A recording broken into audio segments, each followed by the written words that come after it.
Ndakumisa. So. Ndakumisa ndomisa ba. Mutendereza kudai. Tendereza kumisa. Kama mutendereza kudai. Ndakumisa. Ndiko sorry akwa. So. Darero tank. Oh, it's okay. Tinotenda Mwari masikati ano manerano nekuda kweupenyu. Mwari ndiMwari wakanaka regainira mati. Father, we thank you for such a time to hear your word. Speak to us, instruct us, correct us, and empower us for the glory of your name. In Jesus' mighty name I pray. Amen. Amen. John 3 verse 15. It's a common scripture. John 3 verse 15. Mwari vakada nyika nekudaro vakaipa mwanakomana wavo umwe oga kuti ani nani anotenda maari aregere kufa asi ave neupenyu husingaperi. Tochada nditaure pamusoro pechipo chatakapiwa naMwari. So regai nditsanangure mazwa ya chinhu chinonzi chipo unochipiwa kwete nekuti wakakodzera, but kune aita kuti ugone kukodzera. Ari kukupa wacho azviona zvakakodzera kwete nekuti wakakodzera. So Mwari pavari kutipa Jesu haisinya kuti taatakanaka. For God so loved the world inyika kwete vatendi kwete vanhu vanonamata, asi Mwari ndiye wakada kuti vanhu vamunamate ndokubva avatsvakira nzira yakarongeka yakanaka yaanogona kugamuchira kunamata kwemunhu, ndokubva atipa mwanakomana wavo Jesu. Ani nani anotenda, kureva kuti kupiwa takamupiwa, nhau yekutenda yachoice yemunhu akapiwa, nhau yekugamuchira chipo ichoice. Unogona kupiwa ukasagamuchira, but pano Bible rati Mwari vakada nyika nekudaro ndokubva vaipa mwanakomana wavo, ndokubva vaipa. So nyika yakapiwa a gift, yakapiwa chipo cheruponeso anova Kristu Jesu. So kupiwa kwatakaita pane a role to play yanzi ani nani anotenda. Ani nani anotenda maari aregere kufa asi kuti ave neupenyu husingaperi. Ndichaexplain again pamusoro pechinhu chinonzi life. Nokuti internal life haireve kuti munhu afe, the physical life yekurarama kwake, but internal life unotanga kuirarama kwete after your death, mepandatsanangurwa ipapa, but unoirarama nokuti wakatenda murufu rwake nekumuka kwaKristu. So munhu haexperience internal life kana achinge afa. Munhu anoexperience internal life nokuti wakafirwa naJesu ndokubva agamuchira. Chinonzi internal life ndo chine power rekuti ukafa izvezvi, icho ndo chinenge chichirarama mauri, chinozokupa another phase of life. So upenyu usingaperi kana kuti internal life munhu haiwane kana azofa. Munhu anoigamuchira muna Kristu akamufira kuti agone kuiwana. Upenyu usingaperi hauwane kana wazofa, unohugamuchira. It's a gift yatakapiwa naMwari kuburikidza naKristu Jesu. Saka izvezvi unenge uinayo kana wagamuchira, but hazireva kuti unogona kuregera kufa. Unogona kufa, but nokuti wakagamuchira husingaperi. Kufa to you become a passing phase, not a end result. Hatiwane internal life kana tafa, tinowana internal life muna Kristu akatifira. So uri mupenyu pauno make a decision yekumugamuchira kuti ave Ishe uye muponesi, watotora the package yechinhu chinonzi internal life. Saka internal life ine power rekuti even when death comes to this mortal body, haugone kukundwa nedeath yemetal body, nokuti already une internal life yawakawana nokuti wakagamuchira Jesu. So Mwari pavakatida tanga tisingakodzere, asi nerudo rwavo vakatendera kuti tigone kukodzera nekutipa Kristu Jesu anova muponesi wedu. So Mwari akada, saka nyika yane duty yekuresponda kurudo irworo. Saka panoda kubata ndepekuti Bible rati ani nani anotenda, kuda kuti there is a role to play kuti ugone kubenefita nyasha the gift yatakapiwa inonzi yeKristu Jesu. Ani nani zvakafanana nekudai. So kana warwara ukaenda kuna chiremba anokupa prescription. Prescription hausi mushonga. Prescription kunyorerwa mushonga unogona kundotenga watenga woonwa worikavha. Saka pane 3 mastage: kuwana prescription, kunotenga mushonga wacho, uye nekuzounwa. Kureva kuti kungoudzwa kunzi mushonga unorapa ichi ndewakati hazvinei nehealing, ingori information. You can even die mushonga waudzwa nekuda kwekuti hausi kugona kuafoda. Dzimwe nguva hausi available. Sanzwa munhu achi ndakumboenda kwakati pana papanzi hapana mushonga kana munhu atransfer kuenda kune chimwe chipatara. Chipatara chekutransfer munhu kuenda kune chimwe chipatara achibva chachekwa kuti hachisi chipatara. Wangobvuma kuti havana mafacilities kana kuti mhando yemishonga ingapiwe munhu arwara pano. So kuziva kuti unopora nezvizvi akuporese. Kunotenga mushonga wacho akuporese. Asi kuzonwa mushonga wacho kunoita kuti upore. Saka pane nguva yekuti munhu anongoti aiwa ezvinongu takatendeuka takagamuchira Jesu zvinhu zvinofanira kungoitika nokuti Mwari ane rudo, Mwari ane tsitsi. Uchaona kuti kana zvanzi ani nani anotenda kuda kuti Jesu pacross aenda for everyone, but haasi everyone anowana the benefit of the cross, nokuti pane condition yokuti ani nani anotenda, whosoever believes. That believing is a role inoitwa play newe internal life gift inonzi Jesu baba vakatipa.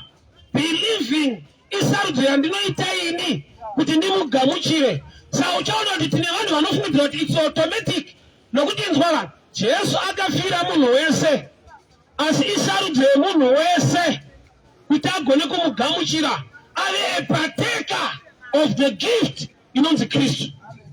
So challenge yatinayo dzimwe nguva ndeyekuti munhu haasi kuziva a role to play. Ari kungoti zvinoita because Mwari ndewe munhu wese. Statement rekuti Mwari ndewe munhu wese toda kuexplaina mbichana. Number 1, Mwari akasika munhu wese. Mwari ndewe munhu wese. HuMwari hausi wemunhu wese. I will explain again. Ichokwadi kuti Mwari ndewe munhu wese, asi HuMwari hau experience when munhu wese. Munhu wese akasikwa naMwari, saka Mwari ndewe munhu wese. But kuita kwaMwari hakusi kwamunhu wese. Kune a condition yokuti kana wagamuchira Jesu watenda maari unosangana neHuMwari. But nokuti wakasikwa uri panyika uri waMwari but hauna HuMwari. HuMwari ndochiko, the acts of God in your life. Pane office yaMwari as God, kogoita office yaMwari as Father. Baba vedu vari kudenga muna matovana vake vakatenga neropa raKristu vakuopereta mufamily. But God as God the creator ndewe munhu wese, but God the Father ichoice yemunhu kuti ave baba wako. Akati Mwari ndewe munhu wese ishuwa, but HuMwari hausi wemunhu wese. Saka sambofa wakanyepera kuti chero zvamandiita izvi Mwari ndewe munhu wese, it's a half truth. Get the original truth, the complete information. Mwari ndewe munhu wese, asi HuMwari hausi wemunhu wese.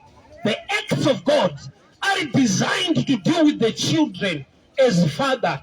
So tinoperate na God as God the creator, then God as Father kana tatengwa neropa raKristu. So don't relax. Zvamuri kundiita izvi handabasa nazvo. Mwari ndewe munhu wese. That statement is wrong. Kana wagumburiswa woti Mwari ndewe munhu wese, nokuti iye saMwari akurega sei uchiitwa izvozvo, hauna kunge wamutendera kuti ave baba. Baba vako wavano act on your behalf kana wa part of the family. Kaona mwana ari kuenda kuchikoro asina boots, noita mubvunzo wekuti ko inda vabereki vachimuregerera kudaro, ko inini handisi mubereki, ndiri mubereki, ndinodii kuti inda atamuregerera. Ndiri kuti aiwa nyangwe ndiri muofisi yemubereki handakubereka uyu. I will repeat again. Ndikaona mwana ari kuenda kuchikoro asina boots, ndinobatikana kuti inda vabereki vachidaro hapana ava. Yeti inini nditoriwo mubereki futi. ndadi kungobatsira mukana kana ndiri mubereki nyangwe ndiri mubereki handakubereka wandiri kutaura handisi kuticha nhuutsinye nekuignora vanhu ndiri kukupa a clear example yekuti paunonge warwadziwa payoti Mwari ndiwe munhu wese hauna zvaunenge uchitaura. Zvinonakidza pamindset yevanhu ndiri kukuticha zveumwari zvacho zvemweya. Mwari ndewe munhu wese asi HuMwari hausi wemunhu wese. Mwari vakada nyika nekudaro first dimension yelove. Mwari vakada nyika. Ani nani anotenda anoponeswa kana watenda wabuda kunyika wava waMwari ndiwe wakuexperience HuMwari. Vamwe vanoexperience kungova Mwari kwake. Saka kana wabhoekana vanhu vakunetsa woti Mwari ndiwe munhu wese hauna zvaunenge uchitaura. Kwarega sei uchiitwa izvozvo ari wako kureva kuti there must come a time. Let me repeat this again. Ndiri mubereki pandiri pano ndine vana. Bari ndikaona umwe mwana achienda kuchikoro asina boots inobatikana. But ndinoita mubvunzo wekuti sei vabereki vachidai vana vavo. Ini ndiri mubereki ndinodi kuacta on behalf yevabereki. Ndinonyanyoacta kune zvandakabereka. Ndo panoti HuMwari naMwari vakaberekwa neropa raKristu vava mudimension yefamily. Saka Mwari ari kuopareta nemhuri kogoita Mwari paanopareta nevanhu vaakasika. President is a father to the nation, but biologically is a father to his own family. Watake ndikadarika apo kwati handibaba wedu ndinoomhoresa unopfuririra. Osvika pamoto unowachipinda ichiende naye unonomhoresera mberi. Ene matauro ako ekuti baba ndiyo, but vari kuti manje hauna kuzokwalifaisa mushe ubaba hwacho. Une half truth concerning a father. Mwari vakada nyika nekudaro vakaipa mwanakomana wavo Jesu. Chii chaakutsvaga pari kupa Jesu yevatombotida vakutsvaga vana kwete vanhu. So paakatida senyika akada vanhu. Paakatida tagamuchira Jesu akada mhuri kuti ave father to his own children. Saka Mwari uyo anopareta maofisi akatoti siyanei. Ene kuacta kwake kune chekuita nerelationship more than need. Saka uchiona vana vangu hapana paunongondipa request yekuti baba mutionewo sadza, mutionewo upu, mutionewo chingwa. As a responsible father, it's my duty to provide. Pasina my request. Why? Because that makes a family. Ukaona mwana wako akuti mzara please usatiregere kuti unofana nzara pano ari kutokuwanzira. Because haasi parem yekukupa advice. Ari parem yekukupa thank you. Nokuti you are a responsible father. Udzwa zvekuita nemwana wako haisi advice insult. Especially for duty rako to play as a parent. Kana mwana wako akudza usafari kuti akangwara. Ari ngokudza kuti mambo unotikuwadza amuna kuti vhurikei. So hakusi kudiwa, hakusi kuti mwana wako akangwara. Mwana wako angokuzivisa kuti dai makura wamaita baba kwavo. Wazi zviri muremu yekuti ndo mafungira munofanira kunge muchiita iwaya. Ndo zvinofanira kukufadzaisa baba kuona mhuri yako ichiita zvakanaka. Ndo zvinofanira kuva zviri normal. Hazviri advice. Especially kubva kukamwana kako. So Mwari ndewe munhu wese true. HuMwari hausi wemunhu wese true. Sati kana mabhoyi kana wati hazvina basa. Mwari ndewe munhu wese. Type ya Mwari haakudefend because pauri ndiMwari saMwari haasi Mwari sababa. Ani nani anotenda maari anoponeswa. Kureva kuti kana Mwari akatida senyika anongodi kungosiya zvakadaro because atida. Akati zvandatokuda ndakucreate a condition yokuoperate to you as a father, not just as God. Saka anogamuchira Jesu, anova family, anova mwana, kana akunyengetera, anenge akuti my father, our father, who art in heaven. Hausi munamato wembombera, ndoyo vana vacho. Ende baba iva vao manje, vane ukama nevana vao, wakasiyana samambo nemuranda.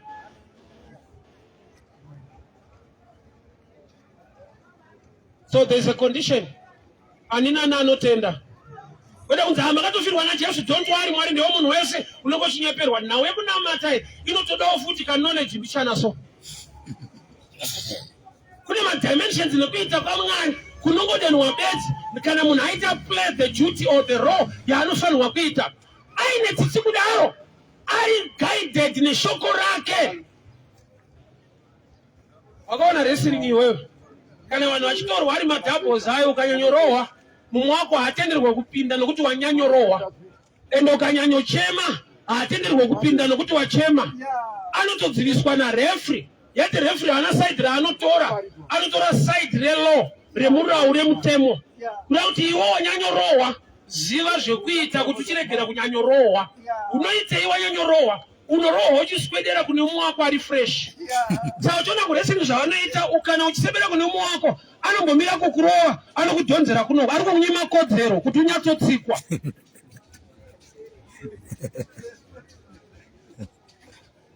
So pauri kurohwa uchiswedera kune mumwe wako, chaunoita chiwa pedyo, haunyanyochema, haukomplene, unotambanudza ruoko. Iye paanokurova warununurwa kubva pakurohwa neenemy. Saka shoko parinoparidzwa kunge riri kukurova so ruda kutokununura, wakaipa hana tsitsi. Munhu akati ngwarei, let's say aita accident atsika munhu, kana akangwara angatomhanya kupolisi kunoripota. Why? Because povo ine inonzi mob justice. Hakuna chapter kurova munhu kusvika right kana topisa nemota yacho atsika munhu. But sei wamhanya kupolisi, mapurisa hadi kuti utsike vanhu, but wamhanyirei vasati vajaja nyaya inotanga yaongororwa zvafamba sei. Povo inongoti kana uriwo watsika nhasi unotoona. No mob justice, havaende kulo, vanoenda kuhasha my emotions. Polisi haiuye chichema kana kukumbuka, inotanga yamezha. Makambona vane tape measure vachimezha kudai. Imi patsikwa munhu muri kumezherei? Nyaya inotoda ma-measurements kwete fight. Watomaka nechoko pobvunzwa wanga uchiona ma-witness kumezha kwavari kuti havada kucalculata this speed yanga ichimhanyiwa yacho. Ndakazodiscover kuti zvinotoita ufunge kuti atsikwa angangodaro ari wrong mukutsikwa imomo. Makambozvinzwawo somewhere kuti akatsikwa anga ari wrong. Kuyadi kuona vatamutsikirei, pane zvinokonzotariswa. So Mwari vakada nyika, tese todiwa naMwari tiri nyika, vakaipa mwanakomana wavo vari kumupirei, vakuda kuoperate as father, not just as God. My dimensions of operate are different. Amai wangu variko kudomboshava, dzimai wangu ndinaye, vese ndovada, vese vanondida, but kuoperate kwelavu dzacho kutu kwakasiyana, mumwe hakiswe, but achidiwa. Uri kundinzwa? Mumwe toshitana kumapeda, mumwe ingori mamuka ere mama, ilavu iyoyo baba. Uri kundinzwa? Ndoti ukari ugone kunyatsochibata chandiri kutsanangura izvi. Bozi uneiwo unongoti ukagumburwa soti Mwari ndiwo munhu wese, Mwari ndiwo munhu wese, it's half truth and hazvishande. Mwari saMwari ndewe munhu wese, but HuMwari hausiwo munhu wese. Nekuoperata kwaMwari hakuwanikwe pese pese. Genesis 22 verse 14, Abraham aenda pachikomo. Mwari vanga vamuti pana Genesis 22 verse 1 and 2. Uya kunzvimbo yeMoria, pane rimwe ramakomo randichakuratidza. Kuti Moriah was a mountainous place, but God has chose a mountain yekuti agone kudhila naAbhurahama. Saka makomo ese akasikwa naMwari, but Mwari kana akuita zvinhu naAbhurahama haaiti pagomo rese rese, anoita naye pagomo raachamuratidza. Saka machechi anogona kutowanda, even akatoita mazita anenge ekudenga, haishi confirmation yekuti denga racho riri ipapo. You know, names, they are just names. Why should it kune nzvimbo inotonzi Kenani? Hakuna uchine mukaka, kune mbavha vakuru. Ndozoona kuti Kenani inotiurayisa. Pasviyo pane Kenana. Wese kune kunotonzi kuparadise. Mazita. Ndowana zoti apfuma hana kupfuma izita. Dzanaka hana kunakawo futi. Mazita. Name Bible kuti Abraham unozoti Abraham apedza doro revanhu kubvawo ari Abrahama. Chipo chadoro Abraham. Mazita. They are just names.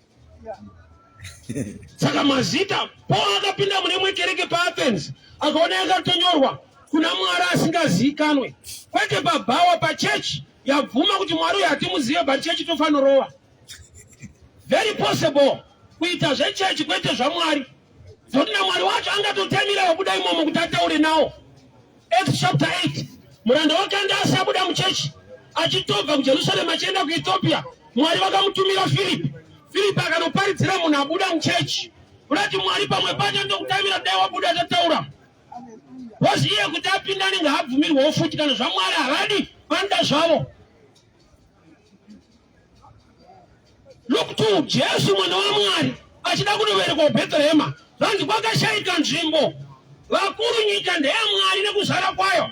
But Mwari achida kuti mwana akaberekwe akashayiwa nzvimbo.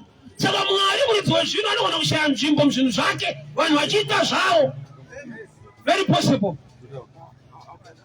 Azvaita kuti Jesu ashayiwe pokuberekerwa ka nokuti ndiye ruponeso. Ende kwari kuberekerwa kwacho kuBhethlehema reJudea. Bethlehem means house of bread.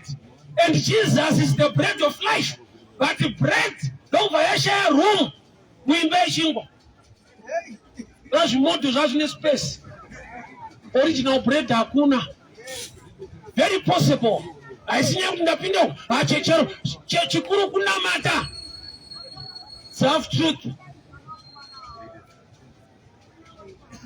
So Mwari vakada nyika nekudaro ndokubva vaipa mwanakomana wavo mumwe oga. Sachatanga kuitika Mwari vada vanotipirei Jesu vane zvavakuda panyika yavada. Kurati munhu akangoti Mwari akada nyika nekudaro tiri munyika saka anotida. It's not complete. Verenga pamberi ndokubva aipa mwanakomana wake Jesu kuti ani nani anotenda maari. Kuya kuti pane a condition yekuti kana watenda muna Kristu Mwari akuoperate with you like father, not just as God.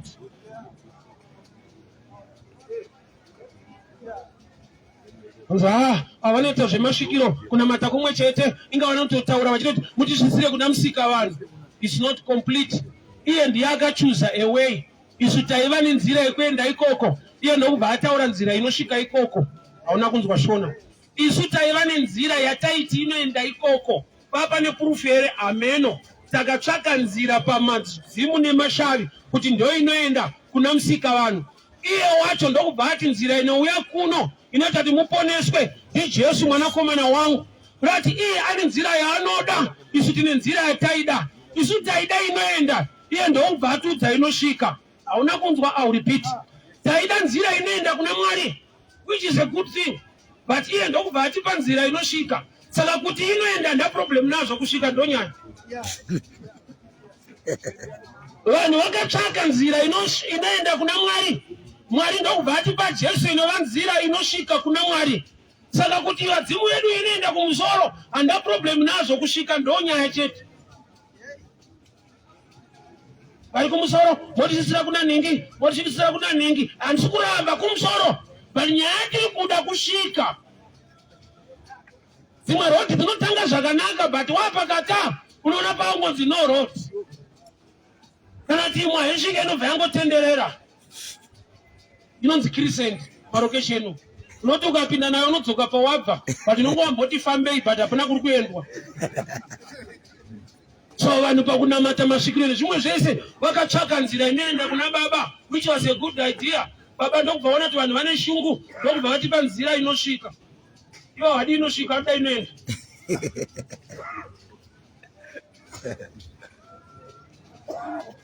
Mwari vakada nyika nokudaro vakapa mwanakomana wavo Jesu. Ani nani anotenda aregere kufa ave neupenyu husingaperi. Ko matipirei Jesu kana matida. Kana ndakupai Jesu zvane chimwe chiyero.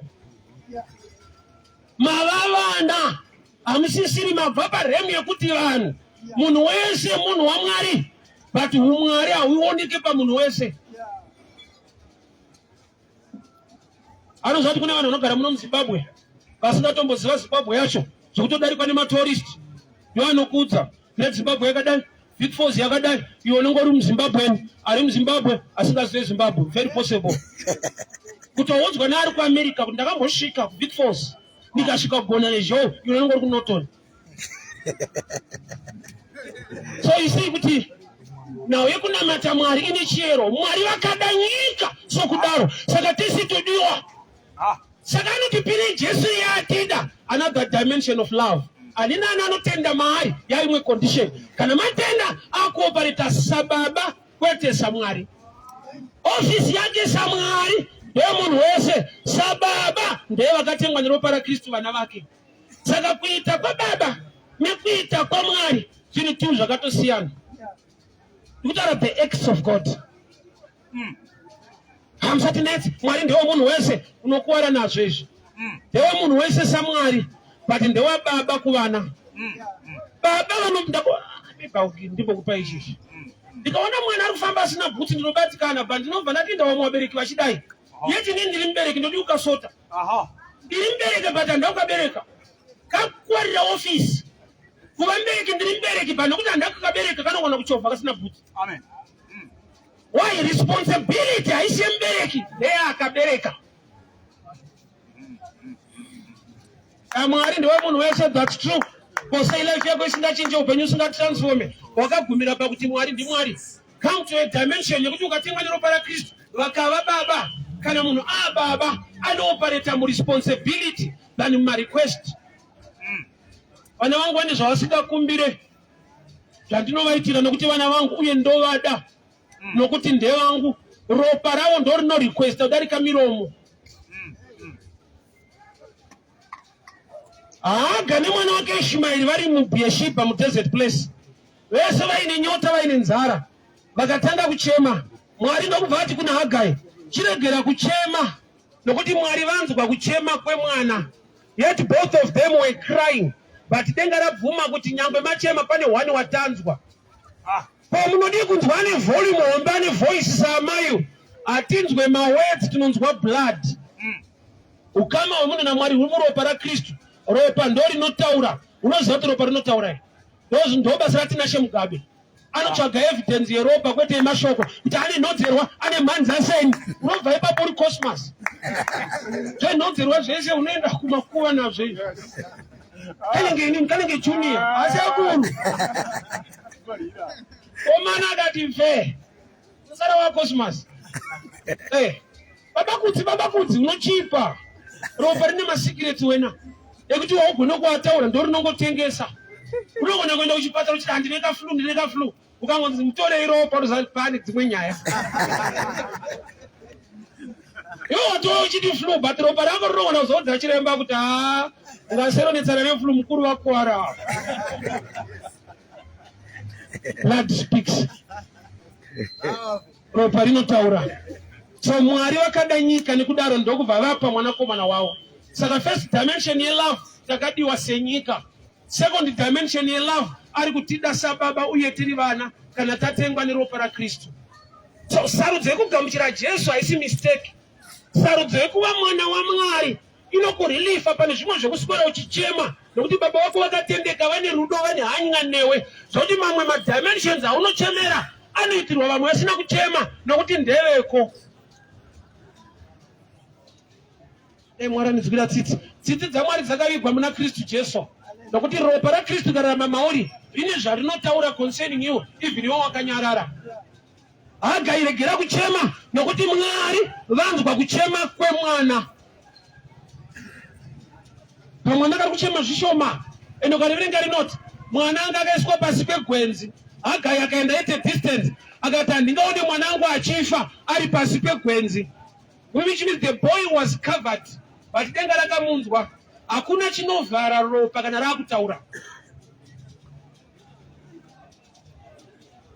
So level yokuti Mwari anokuda ndechokwadi takatodiwa kudhara tisingakodzere pasina zvataita. Mwari vakadanyika tese ndokuzopa mwanakomana wavo Jesu vakuselekitwa imwe timu. Ani nani anotenda maari chachikwata chaakuopareta nababa kwete naMwari chete. So panoti ubaba pane nyaya dziripo iofisi yakazvimirira neofisi yekuti Mwari yakazvimirirawo sekudaro.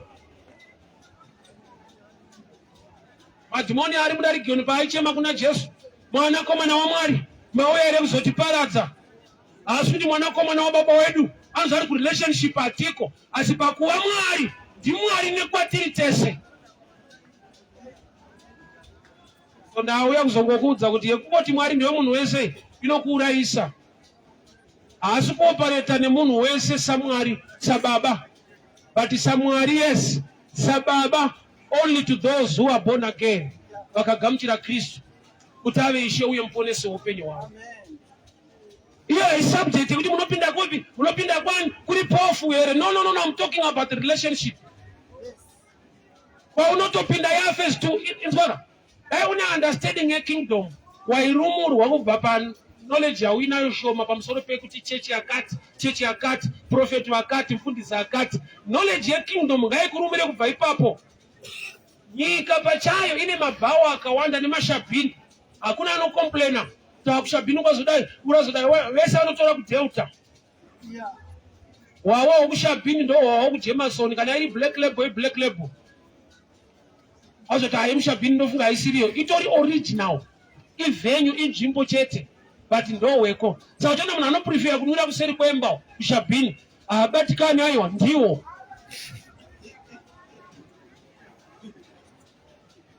Ya nekuti munhu akaudzwa kuti ukapinda yakati iri powerful, ukapinda yakati chinhu chiri more powerful than yaunopinda iye akakupinda. Ukamutendera kuti ave Ishe uye muponesi weupenyu hwako akapinda mauri, it's greater than kuti ndotsvaga kupinda kupi. Wazi iye akapinda mauri anotaura, akapinda mauri anokutsiura, akapinda mauri anokurwira. You become one. Paul na Silas, Acts chapter 16. Vakasungwa vari mujeri vakatanga kuimba vachirumbidza Mwari. 16:25. Vachirumbidza Mwari vachinamata varimo. Zvanzi masuo ejeri ese akavhurika, all doors were open. Cheni dzaiva maoko evasungwa dzikadonha. But hasi musungwa wese akabuda. Why? Because other prisoners were listening, they were not singing. Panobuda varumbidza Mwari kwete vanakirwa nekurumbidzwa kwaitwa Mwari. Which means pane kuparticipate kunodiwa kuti zvimwe zvinhu zviitike. Nhamo yataita ndeyekuti takafarira kuva mamembers echechi, hatina kufarira kuva the body of Christ. Wazvichida akataurirawo akatiudza pamusoro penzvimbo nekwavanopinda, havana kutaura pamusoro pekupindwa uye nekuda kwake kuti kuraramike matiri. Mwari vakada nyika ilavhiyo yakakandirwa munhu wese, ndokubva vapa mwanakomana wavo Jesu kuti ani nani ya condition yekupiwa Kristu kuti tiite sei. Ukaita meet this condition unenge wava mwana, and automatically Mwari obva ava baba. Saka baba nemwana vane level yekutaura kwavanosvika, but Mwari nemunhu waakasika vanogona kusatotaura vese. Anondogona achitaura samunzwa mwana achitaura sure. Baba vane tsika yekutaura nevana vavo, vane tsika yekuitira vana vavo zvinhu. Kana mumwe munhu akafanana nemwana wavo haasi mwana wavo, saka unogona kupfeka uniform yekuchechi otofanana nevana vaMwari onamata kuchechiko. But iye anoziva anotoziva kuti uniform zvayo, but haasi mwana wangu anopinda pano chete. Haunambondinzwa ndichadzokorora. Wangu mwana andishamwari dzake, pandotoya kutauna anondondishedzera achitamba bhora rechikwesha. Daddy bye bye, ndowanda vese neushamwari dzake vanobva daddy bye bye. Otonzira machips. Pandodzoka manheru vamwe havawane. Hakusi kuoma moyo kuziva kuti ava vachitedzera mwana wangu vanotamba naye havasi vangu. Vane tsika yekukopa wangu. Handipari kujeka kavo. Tipandi kutobatsana uri kupika nyaya yako usiti shuwa ndinokopa vana vake. Vanoenda kucheka ndopinda.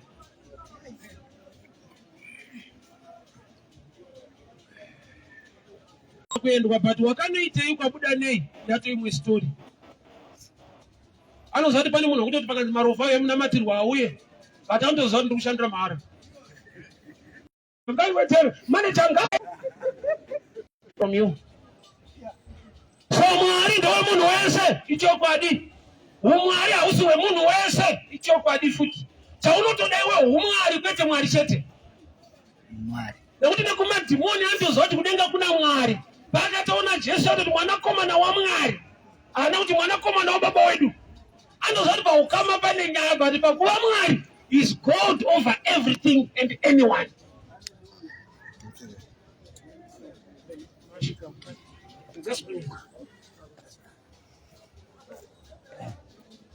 hama dzangu dziri diaspora dziwanewo message naye. For God so loved the world, Mwari vakada nyika. Saka tese todiwa, tiri munyika ndisi nyika yacho. Vakadi kugumira ipapo. Second phase yelove yao ndokubva vapa mwanakomana wavo Jesu. Kuti ani nani anotenda maari aregere kufa wane upenyu usingaperi. Nabotaura ndikati inonzi eternal life. Auiwane pauchafa. Wakaiwana nokuti akatofa. Inotorarama mauri. Ndio inokupa kurarama futi after death. To you kana one eternal life. Death mortal body passing phase is end result. Why? Because internal life change when death the natural body. Saka upenyu usingaperi auwane kana wazofa. Wakatouwana nokuti akakufira ukatenda. Saka sei atipa Jesu ipo pambunzi Mwari wakada nyika. Vakuda kuti rudo rwende pa another dimension, another level yekuoperate pa love. Love haifanane. Ambopa example hapo. Ama yangu ndo wada, mkazi wangu ndo muda. Wese ndo danana nawo ya madzangu imwangu. But kuoperate kwedu pa love manje. Umwe kisa awane, umwe hagi awane, anu ngodiwa rikoko. Kuti mamuka ile mchembele pato diwa munhu ipapo. But ishasha imapena toshuka kumapena. Amapena. UEFA Cup chaicha, UEFA Cup. So dimension ya kuoperate kwa Mwari is not for everybody. Saka ndakuparizira kuti you make a choice. Mwari ave baba kwauri, aregere kungova Mwari. Nokuti Mwari ndiwe munhu wese, but HuMwari hausiwe munhu wese. Kuoperate kwa Mwari sababa akusiko munhu wese. Kune chekuita ne choice ya unomeka. Ani nani anotenda mahari ya decision ne choice ya unomeka pamusoro pa Jesu. Ukaignore Jesu, Mwari anoramba ari Mwari wako, kwete baba wako. Ukaignore gamuchira Jesu, anoramba ari Mwari wako, kwete baba wako. Kana ava baba kwauri, unedzimwe nyaya dzausingataure dzavanotoziva uye nerudo rwavo neresponsibility yavo sababa kuti vakuitire. Pano patoni munhu anogona kutestifya kuti ndine zvimwe zvandakaitirwa naMwari sina kuita prayer. Very possible. Zvaunotozoita prayer yekutenda. Papi pandaigona kana kupinda muprayer ndoti Mwari, I believe God for a GD6. Wega wandonata asibude. Ndakatozotenda Mwari yeto uya kuti samutara itofunga ndipinda mupombi umu. Indaikoda udiki dzine vamwe idzodzo. Pombi yacho zvinhu zvafamba sei? When it becomes a father to you, ane responsibility over your life. Anoziva manidzi ako nezvaunochema. But kana angori Mwari saMwari, ndiwe munhu wese. Ende pakungova Mwari, gore rinogona kupera musina kutaura mese. Sachiona makore anogona kutopera sina kutaura napresident, but ivo vanotaura nemwana wavo chaiye. Ini ndiri mwana wavo futi. Nyika yese tiri vana vababa vedu president, but baba vedu hatitaure navo, vanotaura nevana vavo chaivo.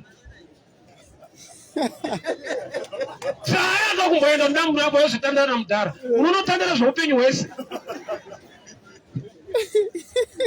Ndopa unolekechirwa pamusoro pekuva baba nekuva mwana. Maivhu unongochipotsa. Ndakapa example yemukwasha. Mukwasha ukatenda kwatezvara vane tsika yekuti andisununguka mukwasha. But wedhera kuti sununguka, reve kusununguka. Une nyaya dzinenge dzichiri dzakasunga. Asununguka kauriko umbotada kubvunga kasati. Kuti torapoto noufarega ndibokabvunga ko ndasununguka ka. Shop wanatonyora customer is a king. Ushe wako une limit futi. Kune imwe room yakanzi staff only. Auti customer is a king kama unakusari kune yuko. Dzinochena muri mambo. Ushe wako une limit. So Mwari saMwari ndiwe munhu wese. HuMwari hausiwe munhu wese. Zvamuri kundiita andabasa nazvo, Mwari ndiwe munhu wese, ndiwe uri kutofira. Saka ndokuparidzira kuti mbonzo wawo zvidiki izvozvi ndiwe uri kutofira nokuti Mwari ndiwe munhu wese iri kukukwadzisa. Kana uri munhu wese siya uchikudaro. Why? Nokuti wakatendera kuti angova Mwari saMwari, kwete kuti ave Mwari sababa. Why responsibility ya baba nekuita kwa baba kunowanikwa muna Jesu. Adzimai angu pandai vapfimba vane zvavaimbotaura, dai wandiona, dai wandipawo mari, dai wanzobudisa kaomwe kapa ndiro kudhara. Dai ndikasadya kaomwe kapa. Madhamu vamumba senimu yachinja vane zita rangu. Pavanoti ndikuda shakata vasi kukumbira inini. Ndiri kuzvikumbira mavari nokuti vane senimu yangu, she's part of me. Saka uchiona tinochinja ownership yekubata mari. Ndini ndoshanda, ndiye anobata, ndini ndopiwa yandakashanda. Madhiri acho akangova madhamu akutobata mari, akangova musikana wako unopota uchimutambidza. Relationship ine marights aino exchange. Saka choro zvimwe zvokuti kana ukapinda muprayer ukadeclare hazviitike. Why? Because relationship inokupa marights acho hauko kwairi. Ndambotara pamusoro paMatthew 16 panotichwa prayer line yakadiwa nevazhinji. Chawasunga panyika denga rasunga. Vhesi yakakwadzisa vanhu vakawanda kuna zviri kusungwa. Why? Havana kunyatsoifollowa yese nyaya yacho. Painotangira Peter paanonzi I gave you the keys, anga ataura statement isiri muhuman realm yaakanzi nyama neropa hazvina kukuzivisa asi baba vari kumusoro. Saka wakaropafadzwa, ndichakupa makey. Chawasunga chasungwa, chawasunungura chasunungurwa. Zvinoita sekunge ndiwe unotanga kusunga denga roteedzera ukaverenga nyaya yacho. Actually the opposite ndo nyaya yacho. Ukagona kuona muremu yemweya zvinodiwa nababa, we are now allowed to handle the keys. Why? Because haukiye zvisiri kuda kukiwa kumusoro. Knowledge inotangira pakuziva zvinodiwa nababa, so that ukakiya denga rinoresponda. I remember give you another example. Ndikati mupurisa kana akakuvenga sei haakusunge kusvika wachikora murawo. Havashandise my emotions, vanoshandisa law. Kana kutodya pai ane nzara hati chiri pai maoko azvidaro munyika yedu. Anongomirira kuti uite turafu on the right. Section yakati, chapter yakati. Batiri nyaya pai zvabva ada painozembera so. Why? Because hazviti kuti ungosungirwa kuvengana. Saka a believer is like a police person. Usati wadhila nekuti nhamo handide madhimoni ndati zvakati handizvide, unopinda muspiritual realm which is in the word. Otsvaga the mind of God. So your prayer life is based on the word, not on your words. Yeah. Problem ndeyekuudza Mwari mashoko, kwete yekutaura shoko raMwari musituation. Saka tiri suppose kutaura shoko rake musituation. Nokuti situation inoita bhawo kuna Mwari, but inotaura mashoko edu tichipa kuna Mwari kuti achidhila nesituation. Yeah. Maybe it calls for another day. Arikanzoke pana John 3:15 and 16. Hallelujah. For God so loved the world, he gave his only begotten son. Kwa kana tadiwa akutipa Jesu weinaye kuti muende pa another level ye relationship. Kana magamuchira Jesu mava mwana wa Mwari, anobva pa office ya God as creator oenda pa office ya God as father. Hallelujah. Kana God as father anopareta netiti muropa raKristu nokuti wakatengwa neropa rake you become one. Kana God as God ari ku judgment seat na authority for everything, but kana auya ku office ya father anonzwanana newe wokubatsira sababa vako. Hallelujah. Ndi baba wedu ichoice yekuti Mwari ave baba wako inogadzirwa nekugamuchira Jesu kuti ave ishe uye muponesi. Yeah. Ndewe munhu wese Mwari, muchaona zvichaitika. Ndewe munhu wese Mwari, hapana zvinomboitika. Kuti Mwari ndewe munhu wese kungotaura kuti Mwari saMwari, but HuMwari hausiwo munhu wese. HuMwari hunopareta neukama sababa. Yes.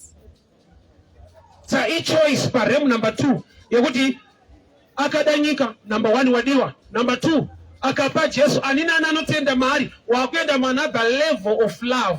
Yeah. It is different than Yeah. God is God, but God is Father. Yeah. Ukatadza kupabata ipapa unokuwadzwa nevanhu chingoti Mwari ndiwo munhu wese pane zvichaitika. Hakuna zvichaitika.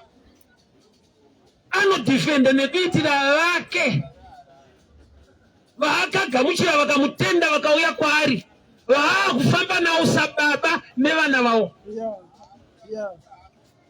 Mwari paakafamba naIsraeri akafamba nawo sevana vake nokuti ndiye akavaburitsa muIjipita. Saka chinoti haana kuvapambirawo vari kuIjipti. Vabuda muIjipti, Mozisi waenda pagomo akapiwa the 10 commandments. Dziri kupiwa vanhu vakaburitswa kuIjipti. Why?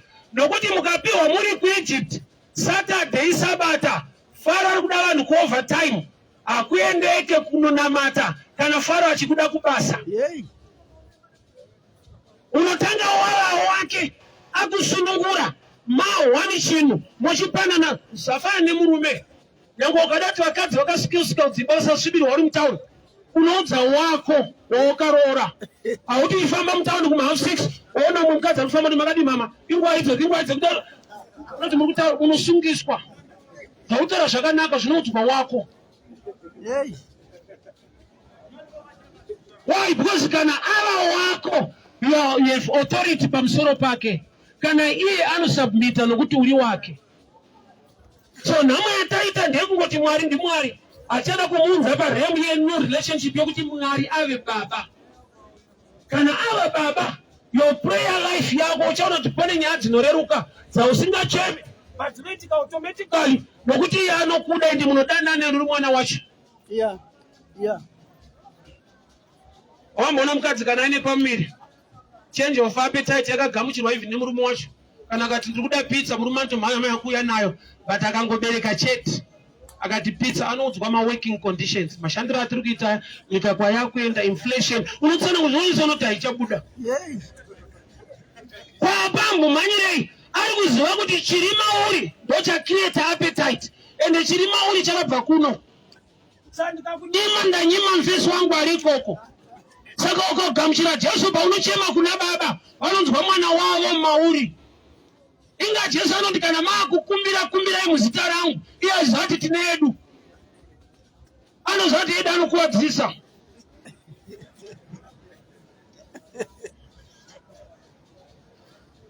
Mwari vakada nyika sekudaro. Saka takadiwa tese ichokwadi Mwari ndiye munhu wese. But HuMwari hausi pamunhu wese. There's a dimension yeHuMwari inowanikwa muna Kristu. Handina anotenda maari ya condition, kana watenda anobva pa seat ya God as God, ouya pa seat ya God as Father. So God as Father ndo panonzi baba wedu ari kudenga, tipeiwo chingwa chedu, kutaura nababa wako pamusoro pechingwa. Ene muna matauro chikaunzwa unenge una respect ka. Give us today our daily bread. Give us, what may you please? Give us. Tipei. Kwa ndiri chimudara chacho vatikiti vati Buddha tipei. Because we become one. Kumwe kunyengetedza nekuchema isign yekuti ukama hapana wada kucreate nemashoko. Hakuna ukaita semi munoshamisa nyamatati yekudenga uyu. Sasi iri pane kwabviwa enda kunaumira mushi. Anozvati ndikasawanza mashoko chinhu hachibude mushi.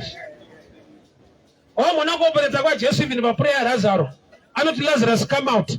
Imagine ndandiri nini ndabuditsa munhu akafa 4 days. Kana ndichimbudisa ndimi pamunhu ane flu. Pane 4 days akuora paideclare baba. Why? Akatotaura kuti ndinoziva kuti munondinzwa. Relationship ndo yakava key pa prayer life. Relationship inobva yarerutsa zvimwe zvaunofanirwa kutaura. Munhu anokuda, munhu anozvideredza, ari munyoro kuupenyu hwako, akataura one word rinonzwika, ari stubborn, anofanirwa kucreate mashoko anomutyora iye, nokuti akatadza kuzvityora pamberi pako. Mwari ndiMwari kumunhu wese. Mwari ndibaba kuvana vake. Sasa kuti kwabhoekana ukagumbuka kuti Mwari ndiwe munhu wese, unoramba uchikwarira mahara hazvishande. Mwari ndiwe munhu wese. Yes, HuMwari hausi wemunhu wese. Ane maoperetero anoita paHuMwari, ane relationship, nokuti it's another dimension yelove. Shamwari yangu ndoida, vana vangu ndovada. Pani pamba inoti shamwari yangu pano ndisote, ndoudza taiwa ndezvemwana. Shamwari haicomplain, ndozvati kudiwa kwedu kwakasiyana. Zvodara mutanye nontinja sere mu makombe bozo kuchupa wato mwana oza ndine mwe friend so aimetsa omwe mchinda ku south taenda kumba komwe mchinda chamari yangu yakamudza mashoko anenge rafu pandakadhajesa ndikanoti ndo panopinda teaching alanzi iwewe uri shamwari yangu handisi babo wako saka imwe zvimwe zvichemo zvauina zvo ndezvababa izvi ani wapanzwa kuzvimwe zvichemo zvaunopa shamwari yako hazvi baremu yeshamwari zvakutoda babo wako wepfimbo nemukomana so next week is my birthday ndiakakubereka here zvimwe ndizvababa izvi uyo akatosangana newaberekwa kudhara but uri pakuberekwa ipapa kudati akwane marems relationship are different and zvaunoitirwa marems iwayo zviri different. Pane treatment inopiwa vashandi vemabhata kana vapinda mabhata iwo kana ukatenga sei imomo hausi staff unoramba uchinzi customer. Saka staff ikanzi ine bonus customer iwane zvikanzi zvinhu zvachipa munokwana mese nestaff kubonus huko madimensions relationship maranks. Mwari wemunhu wese HuMwari hausi wemunhu wese nokuti HuMwari huri chigaro chawo. Kana munhu atengwa neropa raKristu ava mwana Mwari ava baba vane kuita kwakasiyana nepaiva Mwari usati wava mwana. So my time is done. Dai Mwari atiwanira nyasha tagona kudzidza uye nekukura pane zvandiri kudzidzisa weshe. Regai ndinamate. Father, we thank you for your word. We thank you for your grace. We thank you for your favor. Tidururwe nyasha nokuti muri baba vedu vanorwa nesu vanodzingirira upenyu hwedu. Tichengete nezvoro wenyu mweya mutsvene. Ndataura favor kunyika yeZimbabwe, ndataura favor kuhama dzangu, ndataura nyasha tidirwe mumabasa nemhuri dzavo muzita raJesu Kristu weNazareta. Amen. Amen. God bless you. We meet again tomorrow, same place, same time. Mwari vakuropafadzei baba.